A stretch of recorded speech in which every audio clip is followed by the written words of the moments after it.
ನಮಸ್ಕಾರ ವೀಕ್ಷಕರೇ. ನಮಸ್ಕಾರ ಸರ್. ನಮಸ್ಕಾರ ಸರ್, ಈಗ ಸಾಮಾನ್ಯವಾಗಿ ನಮ್ಮ ಒಂದು ಚಾನಲಲ್ಲಿ ಈ ನೆಗೆಟಿವ್ ಫೀಲ್ಡ್ ಎನರ್ಜಿಗಳು ಸಂಬಂಧಪಟ್ಟಂತೆ ಹೆಚ್ಚಾಗಿ ನಾವು ಮಾತಾಡಿದ್ದೀವಿ. ಸಾಕಷ್ಟು ಗುರುಗಳು ಕೂಡ ಇದ್ರ ಬಗ್ಗೆ ಮಾಹಿತಿಗಳು ಕೊಟ್ಟವ್ರೆ. ಇದರಲ್ಲಿ ನಿಮ್ಮೂ ಸಾಕಷ್ಟು ವಿಚಾರಗಳೈತೆ, ನೀವು ಸಾಕಷ್ಟು ಮಾತಾಡಿದ್ದೀರ. ಕೆಲವೊಂದು ಕಡೆ ಆತ್ಮಗಳ ಸಂಚಾರ, ಪ್ರೇತಗಳು ಅಂದರೆ ಅವು ಸಂಚಾರ ಮಾಡ್ತಾ ಇರ್ತವೆ, ಕೆಲವೊಂದು ಕಡೆ ಕಾಣಿಸ್ಕೊಳ್ತವೆ, ಕೆಲವರು ವ್ಯಕ್ತಿಗಳ ದೇಹಕ್ಕೆ ಪ್ರವೇಶ ಮಾಡ್ತವೆ. ಆ ದೇಹದಿಂದ ಅವು ಅಂದರೆ ಎಕ್ಸ್ಪೋಸ್ ಆಗಿ ಆ ದೇಹದಿಂದ ಆಚೆ ಬಂದು ಮಾತಾಡ್ತವೆ. ಅವುಗಳ ಬೇಡಿಕೆಗಳನ್ನ ನಮ್ಗೆ ಅದು ಬೇಕು ಇದು ಬೇಕು ಅವುಗಳೇನೋ ಒಂದು ಮಾತಾಡ್ತವೆ. ಸೊ ಇವೆಲ್ಲ ನಾವು ಕೇಳಿರ್ತೀವಿ. ನಿಮ್ಮ ಅನುಭವದಲ್ಲಿ ಸಾಕಷ್ಟು ಕೇಸ್ಗಳನ್ನ ನೀವು ಕೂಡ ನೋಡಿರ್ತೀರ, ಅವುಗಳದ್ದು ಕ್ಲಿಯರ್ ಮಾಡಿರ್ತೀರ. ಈಗ ಆತ್ಮಗಳು ಕೆಲವ್ರಿಗೆ ಕಾಣಿಸುತ್ತೆ, ಕೆಲವ್ರಿಗೆ ಕಾಣಿಸಲ್ಲ. ಬೇಕು ಅಂದರೂ ಕೂಡ ಕಾಣಿಸಲ್ಲ. ಅದನ್ನು ಟ್ರೈ ಮಾಡಿ ನೋಡ್ಕೊಂಬರೋಣ ಅಂತ ಹೋದ್ರೂ ಕೂಡ ಅದು ಸಿಗಲ್ಲ. ಬಟ್ ಕೆಲವರಿಗೆ ರೆಗ್ಯುಲರಾಗಿ ಏನೋ ಒಂದು ಅನುಭವ, ಯಾರೋ ನಮ್ಮನ್ನು ಟಚ್ ಮಾಡಿದ್ರು, ಇಲ್ಲ ಯಾರೋ ನಮ್ಗೆ ಅಲ್ಲಿ ಇದ್ದರು, ಅಲ್ಲೇನೋ ಕಾಣಿಸ್ತು, ಇವೆಲ್ಲ ಹೇಳ್ತಾರಲ್ಲ. ಸೊ ಈ ಥರದ್ದು ಎಕ್ಸ್ಪೀರಿಯೆನ್ಸ್ಗಳನ್ನ ಏನಕ್ಕೆ ಅದು ಕೊಡುತ್ತೆ, ಕೆಲವ್ರಿಗೆ ಅದು ಕಾಣಿಸುತ್ತೆ. ಸೊ ಅದು ಭಯ ಪಡಿಸೋದಕ್ಕೋಸ್ಕರನ, ಇಲ್ಲ ಅವರಿಂದ ಏನಾದರೂ ಬೇಕು ಅಂತ ಅದು ಅವರಿಂದ ಬಿದ್ದಿರುತ್ತಾ? ಸೊ ಈ ಪ್ರೇತಗಳು, ಆತ್ಮಗಳು ಇವುಗಳಿಗೆ ಸಂಬಂಧಪಟ್ಟಂತೆ ಮತ್ತು ಅವುಗಳನ್ನ ಹೆಂಗೆ ನೀವು ಅವಾಗ ಸಮಾಧಾನ ಮಾಡಿ ಮತ್ತು ಅಲ್ಲಿಂದ ಆ ದೇಹದಿಂದ ಆಚೆಗೆ ತೆಗಿತೀರಾ? ಸೊ ಇದು 2-3 ಥರ ಇದೆ. ಒಂದು ಎಕ್ಸ್ಪೋಸ್ ಆಗ್ತವೆ, ಕೆಲವು ಎಕ್ಸ್ಪೋಸ್ ಆಗಲ್ಲ. ಕೆಲವು ದೇಹದ್ದು ಒಳಗೆ ಹೋಗಲ್ಲ, ಹೊರಗಡೆಯಿಂದನೇ ಅವ್ರಿಗೆ ಭಯ ಪಡಿಸೋದು. ಸೊ ಇವೆಲ್ಲ ವಿಚಾರಗಳ ಬಗ್ಗೆ ನಿಮ್ಮ ಅನುಭವದ ವಿಚಾರಗಳು ತಿಳಿಸಿ. ಖಂಡಿತ. ಶ್ರೀ ಗುರುಭ್ಯೋ ನಮಃ. ಹರಿ ಓಂ. ಗುರು ಬ್ರಹ್ಮ ಗುರು ವಿಷ್ಣು ಗುರುದೇವೋ ಮಹೇಶ್ವರ, ಗುರು ಸಾಕ್ಷಾತ್ ಪರಬ್ರಹ್ಮ ತಸ್ಮೈ ಶ್ರೀ ಗುರುವೇ ನಮಃ. ಗುರವೇ ಸರ್ವಲೋಕಾನಾಂ ವಿಷಯೇ ಭೋರೋಗಿಣಾಂ ನಿಧಯೇ ಸರ್ವವಿದ್ಯಾನಾಂ ಶ್ರೀ ದಕ್ಷಿಣಾಮೂರ್ತಯೇ ನಮೋ ನಮಃ. ಅರವಿಂದ್ ಸರ್, ಇವಾಗ ನೆಗೆಟಿವ್ ಎನರ್ಜಿ, ಭೂತ, ಪ್ರೇತ, ಪಿಶಾಚಿ, ಮೋಹಿನಿ ಎಲ್ಲ ಹೇಳ್ತೀವಿ ನಾವು. ಇವು ಮನುಷ್ಯನ ಮೇಲೆ ಅತಿ ಕೆಟ್ಟ ಪ್ರಭಾವವನ್ನು ಬೀರುತ್ತೆ. ಎಷ್ಟು ಕೆಟ್ಟ ಪ್ರಭಾವ ಅಂತ ಹೇಳಿದ್ರೆ, ಒಂದು ಮನುಷ್ಯನಿಗೆ ಅವನ ಜೀವನವನ್ನೇ ಹಾಳು ಮಾಡಿಬಿಡುತ್ತೆ. ಒಂದು ಬೆಸ್ಟ್ ಎಕ್ಸಾಂಪಲ್ ನಿಮ್ಗೆ ಹೇಳ್ಬೇಕಂದ್ರೆ, ಒಂದು ಹುಡುಗಿ, ಯಾವ ಊರು ಅಂತ ಹೇಳೋದು ಬೇಡ, ಯಾಕಂದ್ರೆ ಅವ್ರ ಪಾಪ ಇದಾಗತ್ತೆ, ತೊಂದರೆ ಆಗತ್ತೆ. ಅವಳ ಹೆಸರು ಬಂದು ಶಾಂತಿ ಅಂತ. ಆ ಹುಡುಗಿ ಚಿಕ್ಕ ವಯಸ್ಸಿನ ನಾನು ನೋಡಿದ್ದೀನಿ. ಆ ಹುಡುಗಿನ ನಮ್ಮ ಇಲ್ಲೇ ಒಂದು ಕಾಲೇಜಲ್ಲಿ, ಹೆಸರುಘಟ್ಟ ರೋಡಲ್ಲಿ ಇರುವಂಥ ಒಂದು ಕಾಲೇಜಲ್ಲಿ ಓದಿದ್ಲು ಅವಳು. ಓದಿದಾಗ ಏನಾಯಿತು, ಒಂದು ಹುಡುಗನ ಪರಿಚಯ ಆಯಿತು. ಮದುವೆ ಮಾಡ್ಕೊಳ್ಳೇಬೇಕು ಅಂತ ಹಠ ಬಿದ್ಲು. ಹಠಕ್ಕೆ ಬಿದ್ದಿದ್ದು ಮದುವೆ ಮಾಡ್ಕೊಂಡ್ಲು. ಮದುವೆ ಮಾಡ್ಕೊಂಡಿದ್ದು 3 ತಿಂಗಳಲ್ಲೇ ಗಂಡ ಸತ್ತೋದ ಆಕ್ಸಿಡೆಂಟಲ್ಲಿ. ಅವಳ ಮನೆಯಿಂದ ಸ್ವಲ್ಪ ದೂರದಲ್ಲೇನೆ, ಜಸ್ಟ್ ಆಫೀಸಿಗೆ ಹೋಗ್ಬೇಕಂತ ಹೋಗಿದ್ದ ಗಾಡಿ ಲಾರಿ ಬಂದು ಹೊಡೆದಿದ್ದು, ಅಷ್ಟೇ, ಮುಗೀತು ಕತೆ. 3 ತಿಂಗಳಲ್ಲಿ ಅನ್ಯಾಯ ಆಗೋಯ್ತು. ನೆಕ್ಸ್ಟ್ ಏನಾಗೋಯ್ತು ಅಂತ ಹೇಳಿದ್ರೆ, ಇದಾಗಿದ್ದು ಸ್ವಲ್ಪ 1 ವರ್ಷದ ನಂತರ ಇನ್ನೊಬ್ಬರು ಪರಿಚಯ ಆಯ್ತು ಇವಳಿಗೆ. ಪರಿಚಯ ಆಗಿದ್ದು ಅವಳದೆಲ್ಲ ಪೂರ್ತಿ ಕಥೆ ನನಗೆ ಗೊತ್ತಿದೆ, ಯಾಕಂದ್ರೆ ಪ್ರತಿ ಸಲನೂ ಅವಳು ನಮ್ಮನ್ನು ಕಾಂಟ್ಯಾಕ್ಟ್ ಮಾಡ್ತಾ ಇದ್ಲು. ಸೊ ಹಾಗಾಗಿ ಪರಿಚಯ ಆಯಿತು. ಪರಿಚಯ ಆದಮೇಲೆ ನನಗೆ ತುಂಬ ಇಷ್ಟ ಆಗಿದ್ದಾರೆ, ಮದುವೆ ಮಾಡ್ಕೋಬೇಕು ನಾನು ಅಂತ ಕೇಳಿದ್ಲು ಅವಳು ಹುಡುಗಿ. ಆಗ ನಾನು ಪ್ರಶ್ನೆ ಹಾಕಿದಾಗ ಹೇಳಿದ್ದೆ, ಕೆಲವು ಅವಳಿಗೆ ತೊಂದರೆ ಇದೆ, ಹುಷಾರಾಗಿರು ನೀನು, ಆಗಲ್ಲ ಇದು. ಕೇಳಲಿಲ್ಲ, ಮತ್ತೆ ಮದುವೆ ಮಾಡಿಕೊಂಡು ಅವನೇನು ಮಾಡ್ದ, ಬೇರೆ ಯಾರೋ ಜೊತೆ ಅಫೇರ್ ಇಟ್ಕೊಂಡಿದ್ದ, ಅದು ಕಿತ್ತೋಯ್ತು. ಸೊ ಮದುವೆ ಆದರೂ ವಾಪಸ್ ಕಿತ್ತೋಯ್ತು, ಆಗಿಲ್ಲ. ಮತ್ತೆ ಇನ್ನೊಬ್ಬ ಹುಡುಗನ್ನ ಹಿಂದೆ ಬಿದ್ದು ಆಗಬೇಕು ಅಂಥೇಳಿ, ಅದು ರಿಲೇಷನಲ್ಲೇನೆ, ಈ ಹೊರಗಡೆ ಎಲ್ಲ ಹಿಂಗಾಗೋಯ್ತಲ್ಲ ಮೋಸ ಅಂಥೇಳಿ, ಆ ಹುಡುಗಂದು ತೊಂದರೆ ಆಗೋಯ್ತು. ಹಿಂಗೆ ಆಗ್ತಾ ಆಗ್ತಾ ಆಗ್ತಾ ಏನಾಗೋಯ್ತು ಅಂದರೆ, ಅವ್ರಿಗೆ ಒಂಥರ ಡಿಪ್ರೆಷನ್ ಆಗೋಯ್ತು. ಇದು ಸರಿ ಇಲ್ಲ, ಹಿಂಗೇನು ನಾನು ಸಿದ್ಧಿ ಮಾಡ್ತೀನಿ ಅಂತ ಆ ಹುಡುಗಿ ರೆಡಿ ಆದ್ಲು. ಇದು ಬೇಡ, ನನಗೆ ಜೀವನ ಬೇಡ, ಸಂಸಾರ ಜೀವನ ಸಿದ್ಧಿ ಮಾಡ್ತೀನಿ. ಹೌದು. 27 ವಯಸ್ಸು ಅವಳಿಗೆ. ಕೂತ್ಕೊಂಡು ಇಲ್ಲೇ ಬೆಂಗಳೂರಲ್ಲಿರುವಂಥ ಒಂದು ಸ್ಮಶಾನ, ಅಲ್ಲಿ ಹೋಗೋದು, ಬೆಳಗ್ಗೆ ಹೊತ್ತು ಹೋಗೋದು, ಕೂತ್ಕೊಳ್ಳೋದು, ಯಾವ್ದಾವ್ದೋ ಮಂತ್ರಗಳು, ಬಾಯಿಗೆ ಬಂದಿದ್ದ ಮಂತ್ರಗಳೆಲ್ಲ ಹೇಳೋದು. ಇದು ಗುರು ಇಲ್ಲ. ಮತ್ತೆ ಇವ್ರೇನ್ ಬಡವರೇನಲ್ಲ, ಒಳ್ಳೆ ವೆಲ್ ಸೆಟಲ್ಡ್ ಇರುವಂಥವ್ರು. ಜಪ ಮಾಡ್ತೀನಿ ಅನ್ನೋದು ಎಲ್ಲ ಮಾಡೋದು.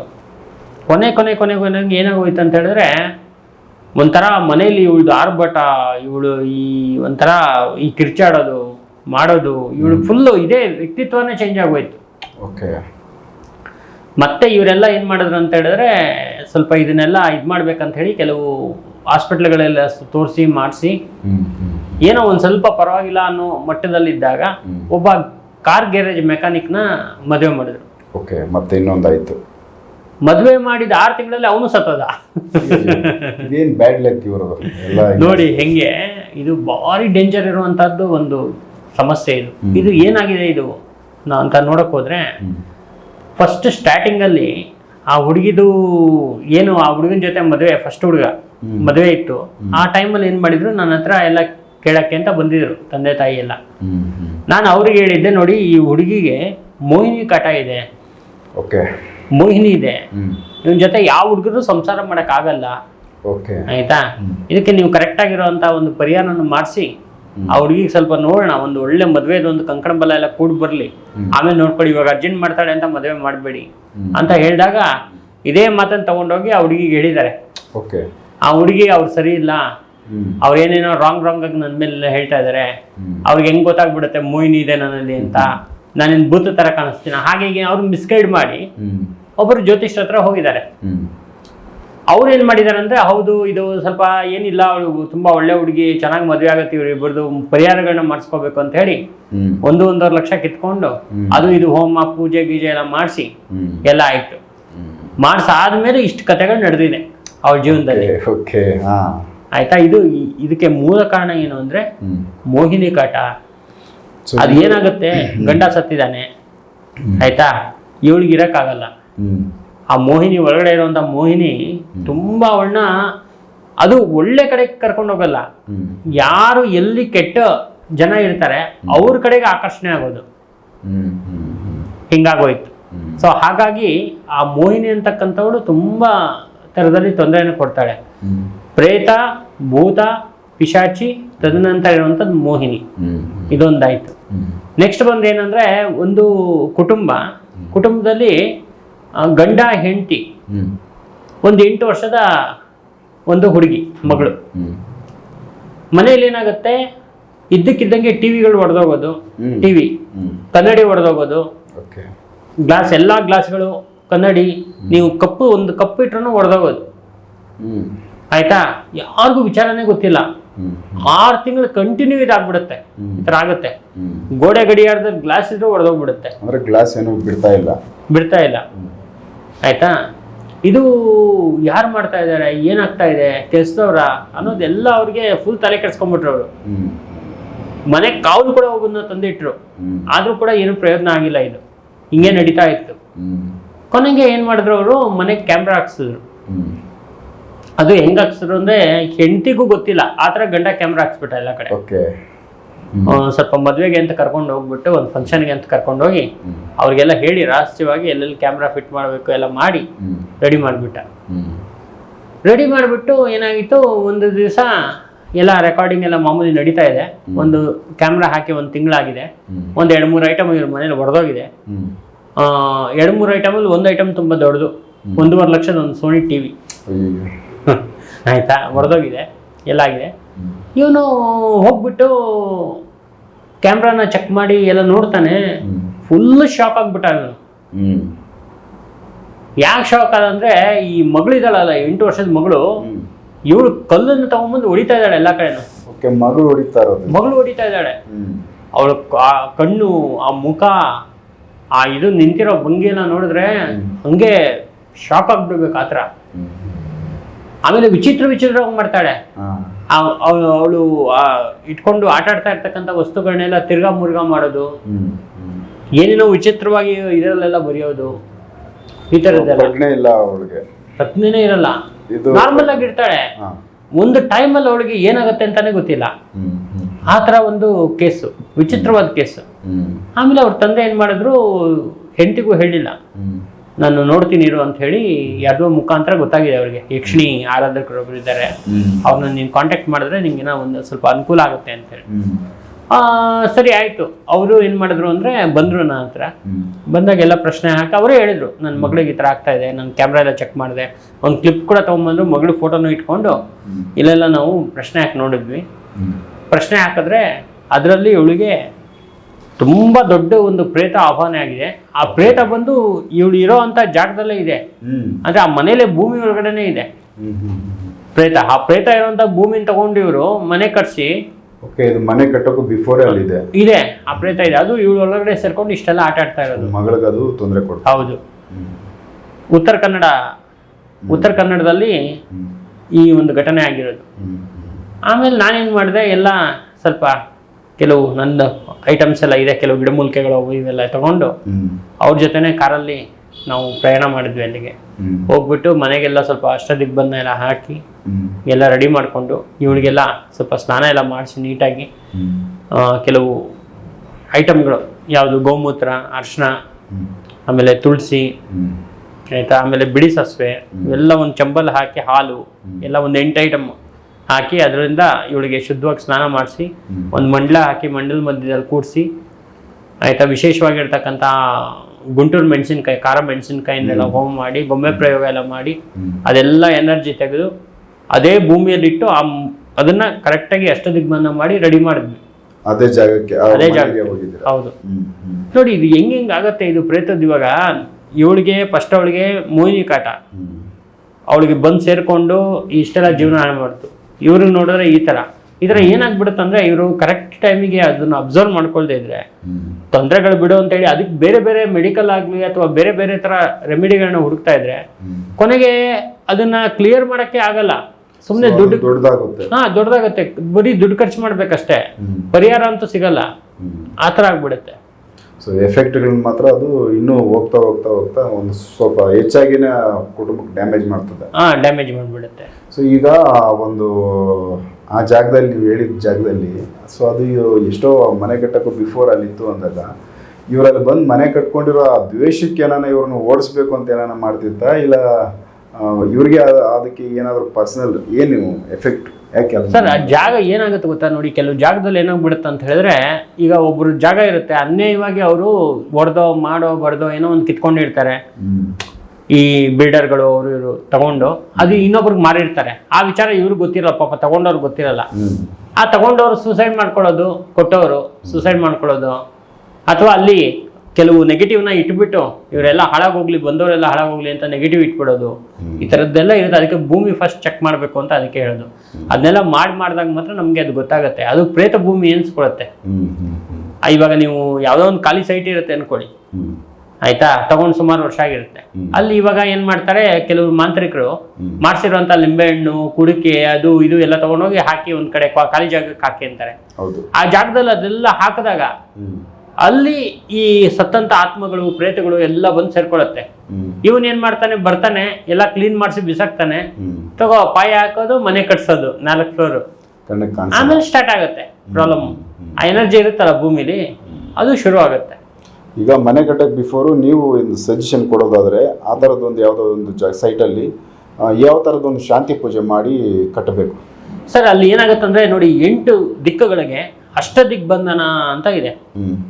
ಅಷ್ಟದಿಗ್ಬಂಧನ ಅಂದ್ರೆ ಒಂದೊಂದು ಹೋಲ್ ಮಾಡಿ, ಅಲ್ಲಿ 8 ಕಡೆ ಹೋಲ್ ಮಾಡಿ, ಒಂದೊಂದು ಹೋಲ್ಗೂ 16 ಥರ ಗಿಡಮೂಲಿಕೆಗಳು ಹಾಕಿ, ದಿಗ್ಬಂಧನವನ್ನು ಮಾಡಿ ಹಾಕಿ, ಯಂತ್ರವನ್ನು ಹಾಕಿ, 5 ಲೋಹ ಪಂಚಲೋಹಗಳನ್ನ ಹಾಕಿ, ನವರತ್ನವನ್ನ ಹಾಕಿ, ಪಾದ್ರಸ ಹಾಕಿ, ಮೈಲ್ತೂತ ಹಾಕಿ, ಅದು ದಿಗ್ಬಂಧನ ಅಂತ ಹೇಳಿ ಕರೀತಾರೆ. ಒಂದೊಂದು ದೇವ್ರನ್ನ ಅಲ್ಲಿ ಇಡಬೇಕು. ಬ್ರಾಹ್ಮಿ, ಮಹೇಶ್ವರಿ, ಕೌಮಾರಿ, ವಾರಾಹಿ, ಇಂದ್ರಾಣಿ, ನವದುರ್ಗ, ಚಾಮುಂಡ ಅಂತ 8 ದೇವ್ರನ್ನ ಇಟ್ಟು, ಅಷ್ಟ ದೇವತೆಗಳನ್ನ ಇಟ್ಟು, ಅದ್ರ ಮೇಲೆ ಇಂದ್ರ, ಅಗ್ನಿ, ಯಮ, ನಿರುತಿ, ವರ್ಣ, ವಾಯು, ಕುಬೇರ ಇವ್ರನ್ನೆಲ್ಲ ಇಟ್ಟು, ಮಧ್ಯದಲ್ಲಿ ನವಗ್ರಹಗಳನ್ನ ಸ್ಥಾಪನೆ ಮಾಡಿ, ಬ್ರಹ್ಮನ್ನ ಮತ್ತೆ ನವಗ್ರಹಗಳನ್ನ ಸ್ಥಾಪನೆ ಮಾಡಿ ನೀಟಾಗಿ ಆ ಜಾಗನ ರೆಡಿ ಮಾಡ್ಕೊಂಡು ಕಟ್ಲಿ.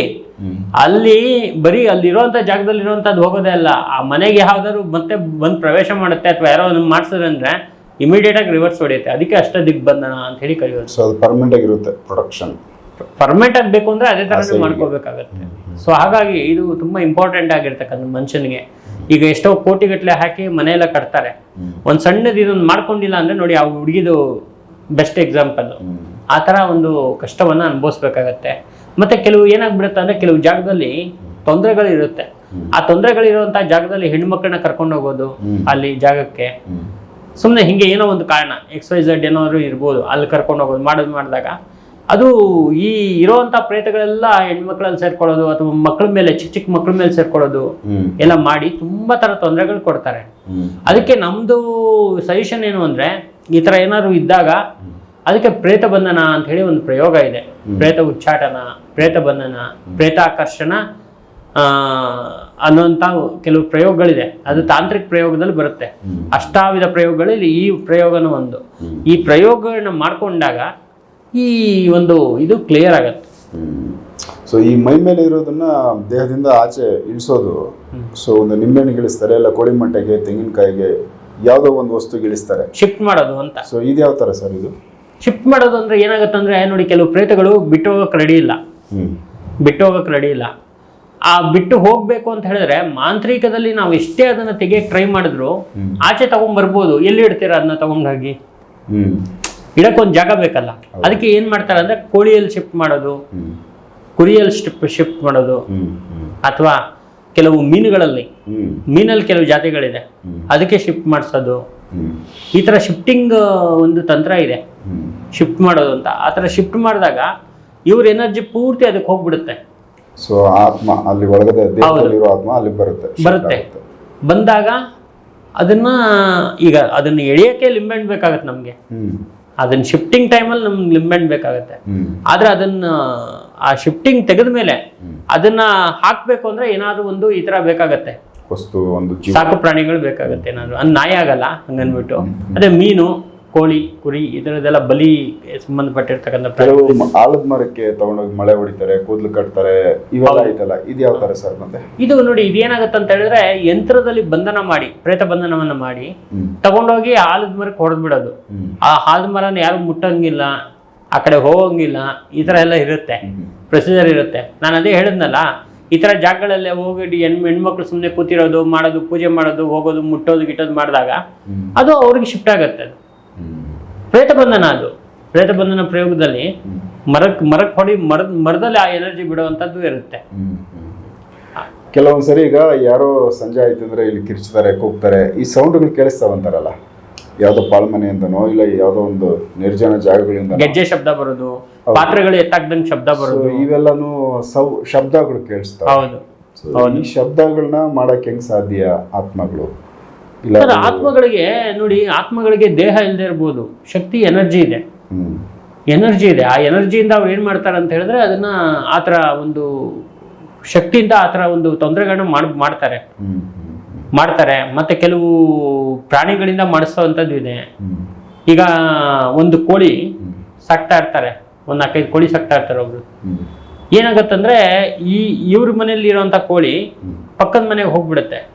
ಪಕ್ಕದ ಮನೆಯವ್ರು ಏನ್ ಮಾಡ್ತಾರೆ, ಅದನ್ನ ತೆಗೆದು ಅದನ್ನ ತಿನ್ಬಿಡ್ತಾರೆ, ಅದನ್ನ ತೆಗೆದು. ಸೊ ಇವ್ರ ಮನೇಲಿ ಇರೋಂಥ ಕೋಳಿ ಇದೆಯಲ್ಲ, ಆ ಕೋಳಿನಿಗೆ ಆ ಕಡೆ ಮನೆಗೆ ಹೋಗ್ಬೇಕು ಅಂತ ಇದ್ ಮಾಡ್ತಾ ಇರುತ್ತೆ. ಅವಾಗ ಇವ್ರು ಏನ್ ಮಾಡ್ತಾರೆ ಅಂದ್ರೆ ಆ ಕೋಳಿಗೆಲ್ಲ ತಾಂತ್ರಿಕ ಮಾಡಿಸಿರ್ತಾರೆ, ಯಾರು ಹಿಡಿಬಾರ್ದು ಅಂತ. ಯಾಕಂದ್ರೆ ಇವ್ರು ಕಳ್ರಲ್ವಾ ಇರೋದೆಲ್ಲ. ಸೊ ಹಂಗ್ ಮಾಡ್ಬೇಕಾದ್ರೆ ಏನಾಗುತ್ತೆ, ನಮ್ ಕೋಳಿನ ಇವ್ರು ಕದ್ಬಿಟ್ರು ಅಂತ ಪಕ್ಕದ ಮನೆಯವ್ರು ಏನ್ ಮಾಡ್ತಾರೆ, ಅದನ್ನ ತಗೊಂಡು ಮಾಡಕ್ ಹೋಗ್ತಾರೆ. ಮಾಡಕ್ ಹೋದಾಗ ಅಲ್ಲಿ ಅವ್ರಿಗೆ ತುಂಬಾ ಪ್ರಾಬ್ಲಮ್ಗಳು ಸ್ಟಾರ್ಟ್ ಆಗುತ್ತೆ ಮನೆಯಲ್ಲಿ. ಅದು ದ್ವೇಷದಲ್ಲಿ ಮಾಡಕ್ ಹೋಗ್ತಾರೆ. ಏನೋ ಒಂದು ಸಣ್ಣದೊಂದು ಕೆಲಸ ಮಾಡಕ್ ಹೋಗಿ ದೊಡ್ಡ ಪ್ರಾಬ್ಲಮ್ನೆಲ್ಲ ಮೈಗೆ ಎಳ್ಕೊಂಡ್ಬಿಡ್ತಾರೆ. ಮೊನ್ನೆ ಒಬ್ರು ಎಮ್ಮ ಬಂದಿದ್ರು, ಅವ್ರದ್ದು ಇದೇ ತರ ಕೇಸು, ಕೋಳಿ ಕೇಸು ಬಂದಿದ್ರು. ಅದು ನೋಡಿದಾಗ ನನ್ಗೆ ಗೊತ್ತಾಯ್ತು, ಅದು ಪ್ರೇತಾಕರ್ಷಣೆ ಆಗತ್ತೆ. ಅದಕ್ಕೆ ಪ್ರೇತಾಕರ್ಷಣೆ ಆಗಿ ಆ ತಾಂತ್ರಿಕ ಪ್ರಯೋಗ ಮುಖಾಂತರ ತೊಂದರೆ ಮಾಡಿರ್ತಾರೆ ಇವರು. ಹಾಗಾಗಿ ಕೆಲವು ಏನ್ ಮಾಡ್ತಾರೆ ಅಂದ್ರೆ ಈ ಶಿಫ್ಟ್ ಮಾಡೋದು ಇರುತ್ತೆ, ತಾಂತ್ರಿಕ ಇರುತ್ತೆ. ಅದ್ರ ಬದಲು ನಾನು ಹೇಳೋದೇನಂದ್ರೆ, ಒಂದು ಪ್ರಾಣಿಗಾಗ್ಲಿ, ಒಂದು ಪಕ್ಷಿಗಾಗ್ಲಿ, ಒಂದು ಜೀವಕ್ಕಾಗ್ಲಿ ತೊಂದರೆ ಕೊಡಬಾರ್ದು. ಇದನ್ನ ಏನ್ ಮಾಡ್ಬೇಕಂತ ಹೇಳಿದ್ರೆ ಗೊಂಬೆಗೆ ಶಿಫ್ಟ್ ಮಾಡಿಸಿ ಲಿಂಬೆ ಹಣ್ಣಿನ ಮುಖಾಂತರ ಭೂಮಿಗೆ ಅದನ್ನ ಬಂಧನ ಮಾಡ್ಬಿಡ್ಬೇಕು. ಅದು ಭೂಮಿ ಯಾವ ತರ ದೈವ ಭೂಮಿ ಆಗಿರ್ಬೇಕು, ತುಂಬಾ ಪವರ್ಫುಲ್ ಆಗಿರುವಂತ ದೈವ ಭೂಮಿ. ಮತ್ತೆ ಅದು ಬರ್ಲೇಬಾರ್ದು ಈಚೆ. ಅದ್ ಮಾಡ್ಬಿಟ್ರೆ ಬೆಸ್ಟ್. ಇಲ್ವಾ ಅದನ್ನ ಪೂರ್ತಿ ಅದನ್ನ ಸ್ಮ್ಯಾಶ್ ಮಾಡಿ ಅಗ್ನಿಲ ಹಾಕ್ಬಿಟ್ಟು ಹೋಮದ ಮುಖಾಂತರ ಅದನ್ನ ತೆಗೆದು ಪುಡಿ ಮಾಡಿ ನೀರಲ್ಲಿ ಕಲಿಸ್ಬಿಡೋದು, ಪಂಚಭೂತಗಳಲ್ಲಿ ಮತ್ತೆ ಬರಲ್ಲ. ಆತರ ಮಾಡ್ಬೇಕು. ಹೀಗೆ ಕೆಲವೆಲ್ಲ ಇದೆ. ಅದ್ ಬಿಟ್ಬಿಟ್ಟು ನಾವೇನೋ ಒಂದು ಬೇರೆ ತರ ತಾಂತ್ರಿಕಲ್ಲಿ ತುಂಬಾ ತರ ಇದೆ. ಪಾಪ ಮಾಡೋರು ಇದಾರೆ, ಏನೋ ಒಂದು ಮಾಡ್ತಾರೆ ಅವರು. ಆದ್ರೆ ಮಾಡಿದಾಗ ಅದು ಏನಾಗುತ್ತೆ ಅಂದ್ರೆ ಬೇರೆಯವ್ರಿಗೆ ಅದು ಎಫೆಕ್ಟ್ ಆಗೋದು ಇದೆ. ಅದನ್ನ ಅಬ್ಸರ್ವ್ ಮಾಡ್ಕೋಬೇಕಾಗತ್ತೆ ತಾಂತ್ರಿಕರು. ಹಾಗಾಗಿ ಸೊ ನೆಕ್ಸ್ಟ್ ಇನ್ನು ಒಂದ್ ಸ್ವಲ್ಪ ಈ ಸ್ಮಶಾನ ಪೂಜೆಗಳು, ಹೌದು, ಗೋರಿಗಳ ಮೇಲೆ ಒಂದಷ್ಟು ಕೂತ್ಕೊಳ್ಳೋದು, ಒಂದಷ್ಟು ಬಾಣಂತಿ ಕೈ, ಇವೆಲ್ಲ ಏನೇನೋ ಒಂದಷ್ಟು ಇದಾವೆ. ಹೌದು. ಸೊ ನೆಕ್ಸ್ಟ್ ವಿಡಿಯೋಗಳಲ್ಲಿ ಅವುಗಳು ಮಾತಾಡ. ಖಂಡಿತ ಅದು ಬೇಕಾಗುತ್ತೆ ಜನರಿಗೆ. ಸೊ ಭೂತ ಪ್ರೇತ ಈ ಥರ ಒಂದು ಮೈ ಮೇಲೆ ಒಳಗಡೆ ಇರೋದು ಎಕ್ಸ್ಪೋಸ್ ಆಗೋದು, ಈ ಒಂದಷ್ಟು ವಿಚಾರಗಳು ಸಾಕಷ್ಟು ಜನಕ್ಕೆ ತೊಂದರೆಗಳಾಗ್ತಾ ಇದ್ದಾವೆ, ಸಾಕಷ್ಟು ಕೇಸ್ಗಳು ನಮ್ಗೆ ಸಿಗ್ತಾ ಇದ್ದಾವೆ. ಸೊ ಅವುಗಳು ಓವರಾಲ್ ಆಗಿ ಒಂದಷ್ಟು ಅನುಭವದ ವಿಚಾರ ಸಂತೋಷ್ ಭಟ್ರ ಜೊತೆ ಮಾತಾಡಿದ್ದೀನಿ. ನೆಕ್ಸ್ಟ್ ಇನ್ನೂ ಬೇರೆ ವಿಚಾರಗಳನ್ನ ಅವ್ರ ಜೊತೆ ಮಾತಾಡ್ತಾ ಹೋಗ್ತೀನಿ. ಎಪಿಸೋಡ್ ನೋಡ್ತಾ ಹೋಗಿ. ನಮಸ್ಕಾರ.